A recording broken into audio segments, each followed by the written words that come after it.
नमस्कार, मैं शंभू कुमार सिंह और आप देख रहे हैं नेशनल दस्तक। सबसे दुखद खबर आ रही है राहत इंदौरी साहब जो कोरोना की वजह से जिनका निधन हो गया है। इंदौर में वो अस्पताल में भर्ती थे। आज ही उन्होंने ट्वीट किया था कि जो लोग भी मुझसे बात करना चाहते हैं, जो भी मेरे हेल्थ अपडेट हैं, वो ट्विटर पर मिलेंगे, मुझे फ़ोन मत कीजिएगा।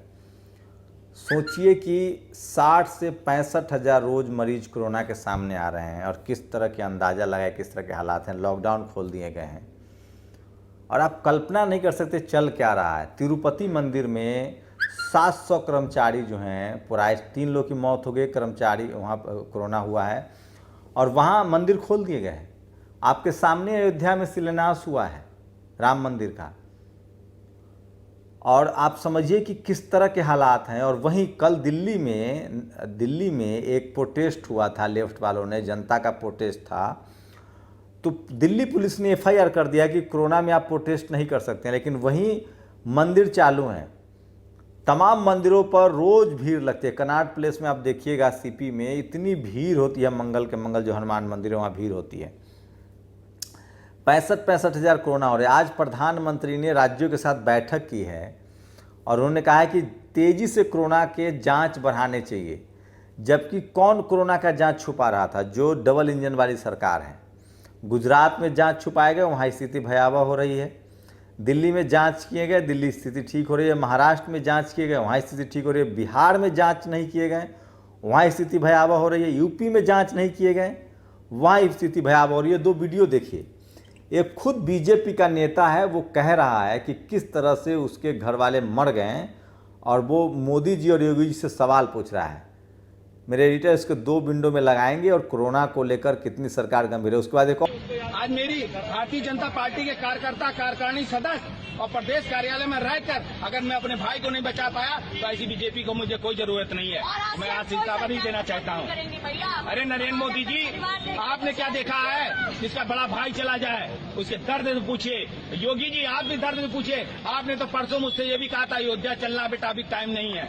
आप तो उस वक्त से हमसे जुड़े हैं जिस वक्त आप हमारे गोरखपुर में आपको सांसद थे, तो आपने कहा था वक्त आएगा तो हम तुम्हारा साथ देंगे। क्या आपने हमारा साथ दिया?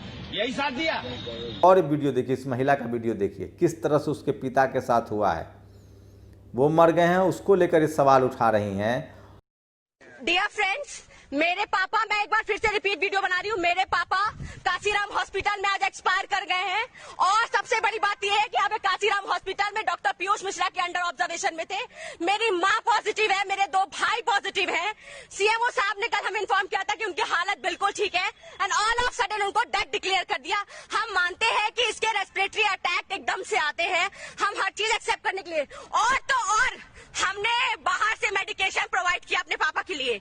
लेकिन हुआ क्या कि आज हमारे पास 155 में फोन आता है, बोलता है योर फादर इज डेड।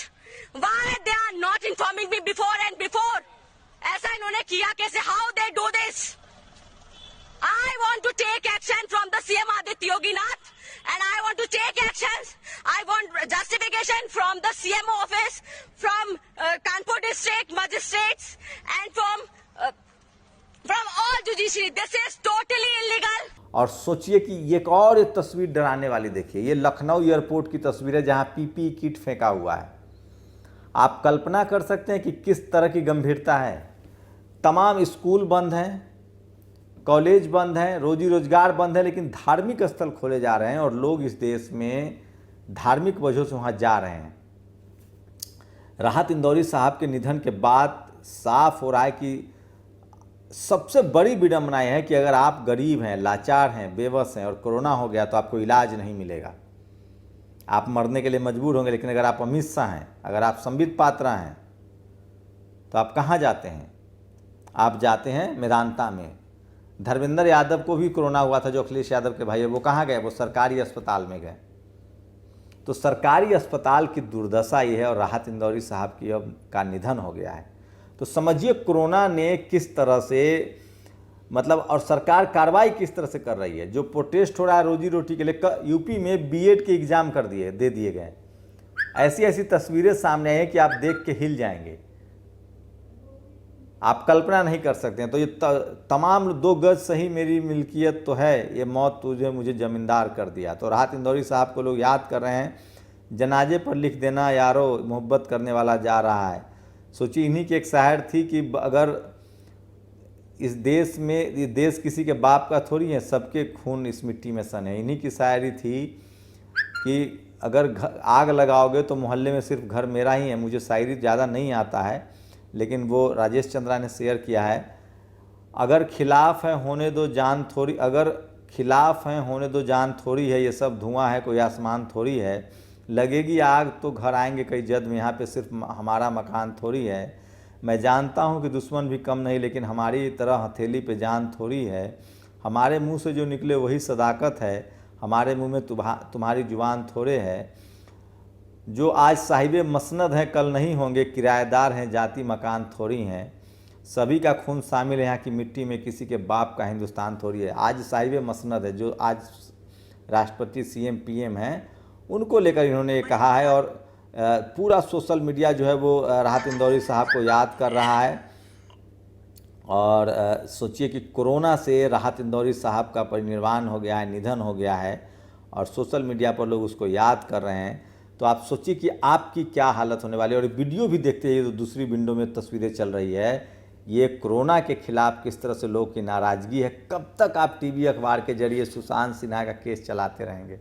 बाढ़ है, कोरोना है, बेरोजगारी है, बेबसी है, सुसाइड के केस आने लगे हैं लोग। मैंने कई खबर देखा है कि सुसाइड के केस आ रहे हैं। और दिल्ली पुलिस का एक अलग ही टमटा चल रहा है। प्रशांत टंडन जो एक पत्रकार हैं, उनसे भी पूछताछ हुई है, क्योंकि वो CAA NRC के प्रोटेस्ट में शामिल हो रहे थे, उनका फ़ोन रख लिया गया है। और ये देखिए, एक तस्वीरें शेयर कर रहे हैं लोग, किस तरह से एक बाबा फायरिंग कर रहे हैं। तो राम राज में ही होगा। और ये देखिए, प्रशांत श्रीवास्तव ने लिखा है, 20 साल पहले लखनऊ के जिस मोहल्ले में रहते थे, वहाँ एक इलेक्ट्रिशियन शर्मा थे, युवा और हंसमुख। उन्होंने एक जनरेटर लिया था, बिल नहीं चुका पा रहे थे बैंक का, तो सुसाइड कर लिया है। वही उसके बाद भी लगातार जो लोग हैं वो सुसाइड कर रहे हैं, और सुसाइड की खबरें लगातार आ रही है। तो ये वो तमाम खबरें हैं जो मैं आपको बता रहा था। सोचिए कि क्या हालत है इस देश में कि राहत इंदौरी जैसे शख्स को भी इलाज नहीं मिल पा रहा। ये है कोरोना की महामारी, और कोरोना की वजह से उनकी निधन हो गया है। लेकिन अभी भी अपने देश में जो चर्चाएं हो रही हैं, वो समझिए किस तरह की चर्चाएं हो रही है। आज सोशल मीडिया पर सबसे ज़्यादा वायरल खबर है जो सुदीक्षा जो थी, जिनको जो लड़के थे, मनचले थे, जिसकी वजह से उनको एक्सीडेंट हो गया और उनका निधन हो गया है, वो खबर सोशल मीडिया पर सबसे ज़्यादा वायरल है। और मैं इसीलिए कहता हूँ कि सोशल मीडिया ही बहुजन मीडिया है, और सोशल मीडिया पर लोग सवाल उठा रहे हैं कि कोरोना से लगातार हालात बिगड़ते जा रहे हैं। अब ना मैं हूँ ना बाकी हैं ज़माने मेरे, फिर भी मशहूर हूँ शहरों में फसाने मेरे, अलविदा राहत इंदौरी। तो लगातार लोग उनको याद कर रहे हैं, और उनको नमन कर रहे हैं, उनको अंतिम विदाई दे रहे हैं। और सोचिए, कोरोना से उनकी मौत हुई है, और कोरोना का जो हाल है वो अपने चरम पर है। मैं मर जाऊं तो मेरी एक अलग पहचान लिख देना, लहू से मेरी पेशानी पे हिंदुस्तान लिख देना। तो शानदार कवि थे, और इस तरह से उनको लोग याद कर रहे हैं, नमन कर रहे हैं। लेकिन सवाल पैदा होता है कि क्या जिस तरह से लॉकडाउन में भी कोरोना फैल रहा है, और अब लॉकडाउन खोला जा रहा है, और जिस तरह से धार्मिक तिरुपति में जिस तरह से कोरोना के मामले आए हैं, उस पर आप क्या कहेंगे? तो कोरोना से एक देश के बड़े कवि को हमने खो दिया है, जो हमेशा सच बोलते थे और सत्ता से दो दो चार करते थे। सत्ता को गलवहियाँ करने वाले तो बहुत सारे एक्टर एक्ट्रेस हैं, लेकिन राहत इंदौरी अपने तल्ख अंदाज के लिए जाने जाते थे। तो उनका निधन हो गया कोरोना से, और ये बहुत ही दुखद खबर है। लेकिन सबसे बड़ी जो बात है कि किस तरह से कोरोना को लेकर लोगों में लगातार गुस्सा बढ़ता जा रहा है, लेकिन अभी भी सरकार जो है वो सचेत नहीं है, और सरकार ने आपको आपके हवाले छोड़ दिया है। और किसी भी तरह की चीज़ें, कोरोना जब 60,000 65,000 बढ़ रहा है, तब भी कोई नहीं सामने आ रहा है, उस पर कोई खबर नहीं है। एक उम्मीद की किरण जग रही कि रूस ने कोरोना वैक्सीन का शायद ईजाद किया, उनकी बेटी को टेस्ट किया गया है, लेकिन इसमें कितनी सच्चाई है ये पता नहीं है। और यहाँ की मीडिया पर मैं भरोसा नहीं करता हूँ, लेकिन कोरोना से हालात बिगड़ते जा रहे हैं, ये मैं आपको बताना चाह रहा हूँ। और किस तरह के हालात हैं, सुप्रीम कोर्ट का एक फैसला है, पिता और मौत के बाद बेटी की बेटी समान संपत्ति के अधिकार के हकदार सोचिए। इसीलिए बाबा साहब हिंदू कोड बिल ला रहे थे, जिसको उस समय के तमाम लोगों ने, नेहरू तक ने लटका दिया था। कितना बड़ा विजन था बाबा साहब का। आज जो सुप्रीम कोर्ट कह रहा है वो बाबा साहब हिंदू कोड के बिल के जरिए पिता और पति की संपत्ति में महिलाओं को अधिकार देना चाह रहे थे।